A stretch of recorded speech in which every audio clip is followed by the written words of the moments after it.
ক্ষেত্র বিপুল আসনে সারা বাংলাদেশের সরকার গঠনের পথে এই প্রথম মুহূর্তে উপজেলা সভাপতি চাকলাহাট ইউনিয়নের সাবেক আপনারা চুপ থাকেন কি চেয়ারম্যান জননেতা জনাব আবু দাউদ প্রধান, তিনি প্রথমেই যে কাজটি করেছেন বাংলাদেশ আওয়ামী লীগের প্রতি তথা আওয়ামী লীগের তৃণমূল পর্যায়ের নেতা কর্মীদের প্রাণের যে সংগঠন আমাদের চাকলাহাট ইউনিয়ন আওয়ামী লীগকে তিনি আজকে তালামুক্ত অবমুক্ত করেছেন।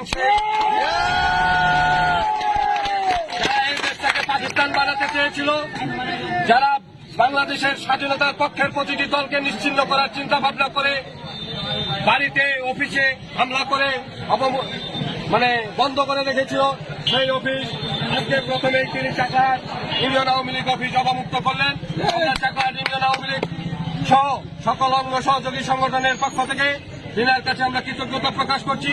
সেই সাথে আগামী দিনে যে কোনো মিছিল মিটিং আন্দোলন সংগ্রাম স্বাধীনতার সপক্ষের সকল উন্নয়নের ক্ষেত্রে আমরা না আওয়ামী লীগ না বিএনপি না জাতীয় পার্টি সকলে ঐক্যবদ্ধ হয়ে স্বাধীনতা বিরোধীদের পক্ষে থাকবো এবং ঐক্যবদ্ধের ভিত্তিতে উন্নয়নমূলক ইউনিয়নের উন্নয়নের আহ্বান জানিয়ে আমি আমার কথা শেষ করছি। ধন্যবাদ সবাইকে।